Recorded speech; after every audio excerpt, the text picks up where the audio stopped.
Mjadala kuhusu uwezekano wa wizi wa kura mwaka 2027 kwa faida ya Rais William Ruto sasa inazidi kushika kasi, viongozi kutoka magharibi ya Kenya wakijiingiza kwenye mjadala huo. Na katika mkutano wa nyanjani wa wajumbe wa chama cha UDA eneo bunge la Lugari, naibu gavana wa Kakamega Ayub Savula na mbunge wa Hamisi Charles Gimose walionekana kuashiria wizi wa kura ili kumkishia Rais William Ruto muhula wa pili. Julius Juma na taarifa hiyo kwa kina.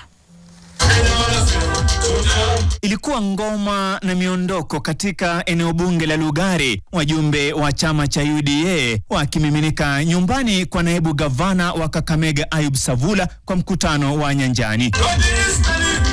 Na moja kwa moja viongozi bila soni wala haya wakakumbusha umma kuwa inawezekana UDA kuwachezea ngware wapinzani wake katika uchaguzi mkuu ujao ikitumia mbinu zozote zile. Nataka hii kama delegate wa UDA,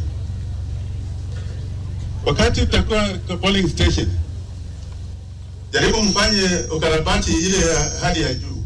Mwizi kura Ruto. Sisi ndio tunatengeneza budget ya uchaguzi. Sisi ndio tunalipa IEBC pesa. Sisi ndio tunalipa commissioners pesa. Ruto ndio mwenye hiyo budget. Sasa Ruto ataanguka namna gani nyinyi? Wewe unatengeneza budget ya kuanguka? Haki ya Mungu, hata kama wewe ni mwendazimu. Viongozi hao walitoa mfano wa chaguzi za majuzi katika mataifa jirani ya Uganda na Tanzania ambazo inaonekana zinawapa matumaini. I know what to do. To be in parliament for 3 terms. Si mchezo.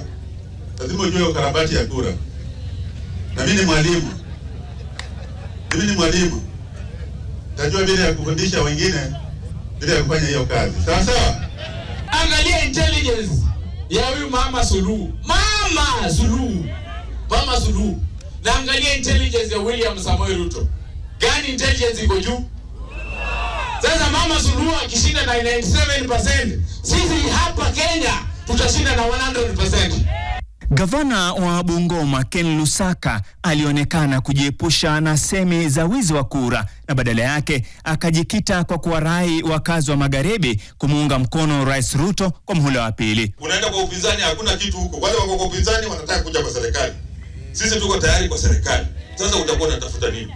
Hii sio mara ya kwanza viongozi wa Kenya Kwanza kudai kuwa watakarabati matokeo ya uchaguzi mkuu wa mwaka 2027 kwa faida ya Rais William Ruto. Julai mwaka jana, mwakilishi wa kike wa Wajir Fatuma Jeho alidai vivyo hivyo na kukashifiwa vikali na upinzani na mashirika ya kutetea haki za binadamu nchini.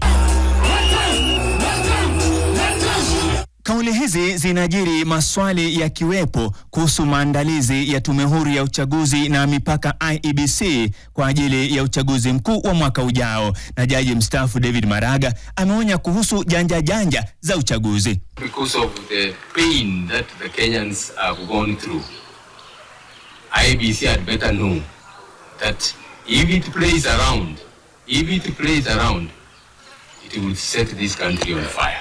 Mwaka 2017 Maraga aliandikisha historia kwa kuiongoza mahakama ya juu zaidi kubatili ushindi wa Rais Uhuru Kenyatta kwa misingi ya uchaguzi huo kwa na dosari, huu ukiwa uamuzi wa kwanza aina hiyo nchini Kenya na wa pili barani Afrika.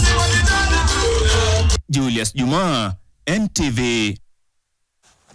Haya mtazamaji, ndio vimbwanga vya siasa.